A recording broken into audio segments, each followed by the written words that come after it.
Welcome to online classes, intermediate, first year, English medium students. Dear students, మనము successfully we completed first unit, and today in this video I am going to analyze the second unit. So the second unit name is Theories of, it is a second unit, RIES, Theories of Consumers' Behavior.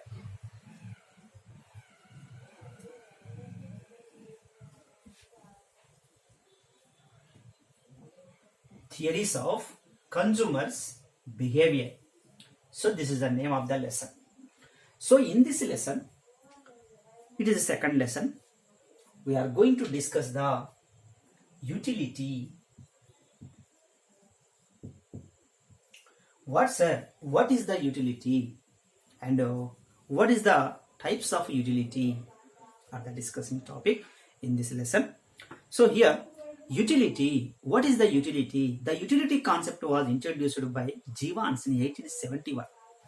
According to him, the goods and services which contain to satisfy the human wants are called utility.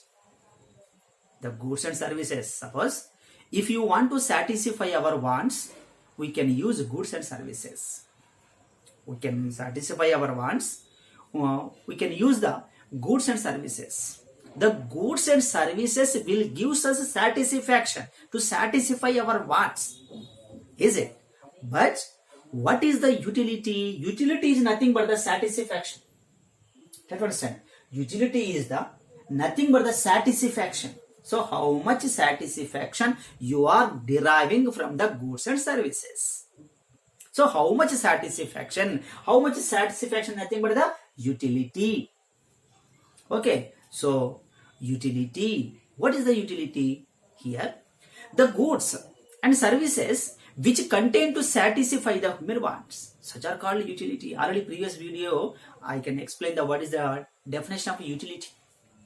Types of utility also we discussed by the previous videos. So here, utility, the goods and services which contain to satisfy of human wants are called utility. Utility good. For example, this is marker.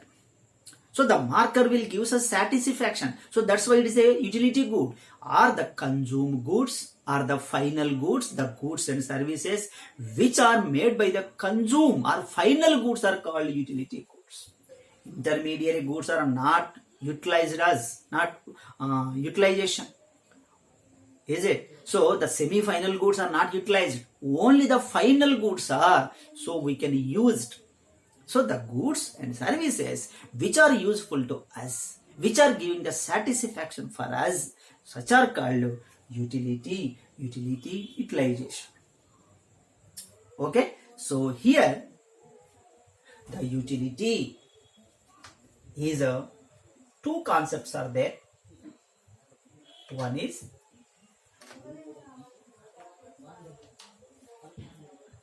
cardinal utility. Second one is ordinal utility.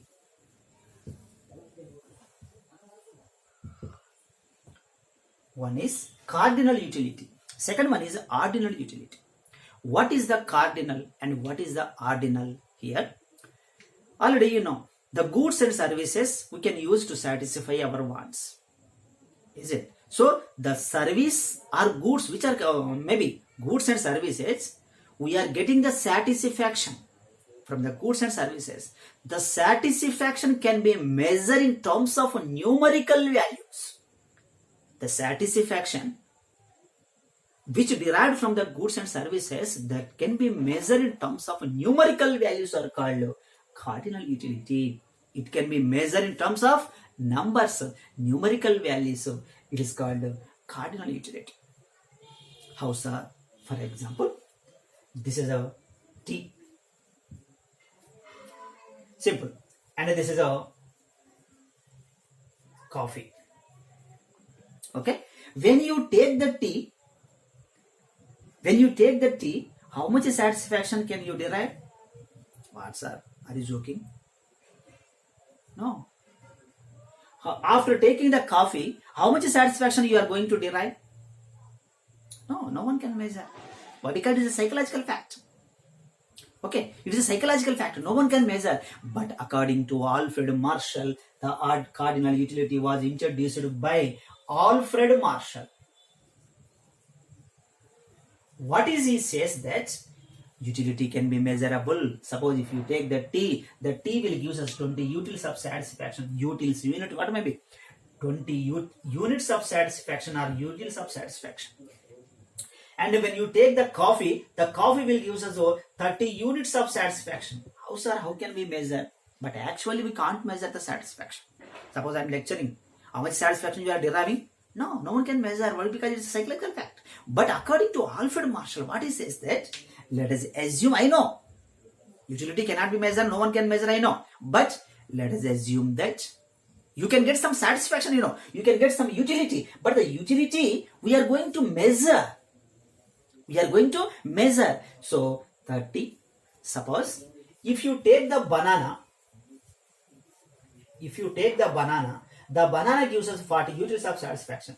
How can we measure? Actually, we can't measure.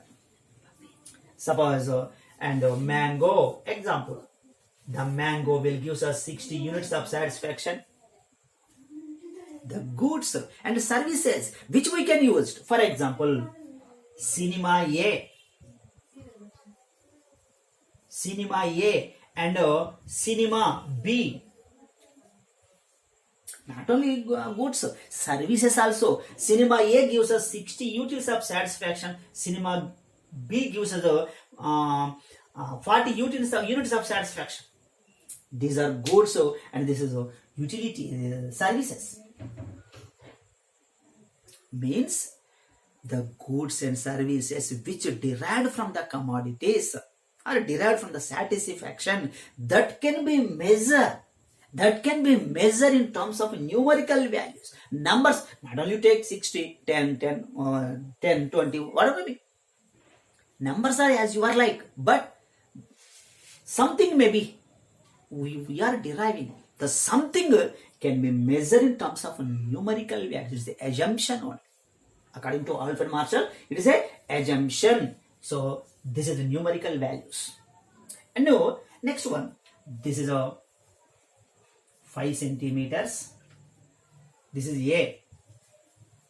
And this is B. This is B. The B is 6 centimeters. Two curves are there. A and B. The A is 5 centimeters and B is 6 centimeters. Means we are measuring. Whatever you observe, whatever you explain, that can be measured. These are goods and this is services. Okay, so I am lecturing. How much satisfaction you are deriving? Actually, we can't measure, but let us assume that. Okay, so once again, let me explain. The utility which can be measured in terms of numerical values in numbers are called cardinal utility. The cardinal utility was introduced by Alfred Marshall. Okay, Alfred Marshall has developed this law, cardinal utility. Why? Because it is a psychological fact. For example, for the science students, if what they want to do, they can go to the laboratory and they can prove it. But it is a psychological fact. How can we prove? To prove the data, to prove this law, the Alfred Marshall was taken the utility in measurements, numbers. Means utility can be measured in terms of numbers are called cardinal utility. It was introduced by Alfred Marshall. Clear? So this is a cardinal utility. One thing. Second one is ordinal utility. Utility cannot be measured. It can be comparison between one commodity to another commodity. It can be comparison between one commodity to another commodity. How, sir? Which means tea gives us 20 utils of satisfaction and Coffee gives us 30 units of satisfaction. This is cardinal. Whatever you measure, whatever you take, that can be measured. The measurable is called cardinal. But the ordinal is coffee is better than tea. It is a comparison, not measure. Utility, it's a comparable between one commodity to another commodity. But one thing to be noted here, when we want to analyze the ordinal utility, we need two more commodities. Maybe comparison. Comparison means we need or we require two more commodities. Then only it is possible to discriminate. It is possible to comparison in between them or among them. So, coffee is better than tea. No numerical values. This is ordinal. Banana is less satisfaction than mango. Ordinal. It is a comparison. Means mango is giving more satisfaction than banana. And A cinema A gives us more satisfaction than B. What I am observing here, I am comparing between one to another good, another services. A cinema is better than B cinema. I am comparison, not measures, not in terms of numerical values. Okay, so A cinema, B cinema. Here, B is longer than A. B is longer than A. What I am saying? Utility I can't measure. I am going to comparison between one commodity to another commodity. This is called ordinal utility. And ordinal utility was introduced by Allen and Hicks. Cardinal utility was introduced by Alfred Marshall, and the ordinal utility was introduced by Allen and Hicks. So they were introduced, they were developed the ordinal utility. And ordinal utility is also known as, see, indifference curve analysis. Indifference curve analysis. Okay, so these are the main concepts, main bricks, main principles of one is a cardinal utility, another one is a ordinal utility. So the ordinal utility is also known as indifference curve analysis. And further, the cardinal utility is based on the law of diminishing marginal utility analysis. Okay, so these two are the main bricks of the further theories. Okay, so this is the explanation of utility, cardinal and ordinal utility. Okay students, మీకు ఈ video నచ్చితే like చేయండి, కొత్తగా చూస్తున్నట్లయితే ఛానల్ని subscribe చేసుకోండి. Thank you.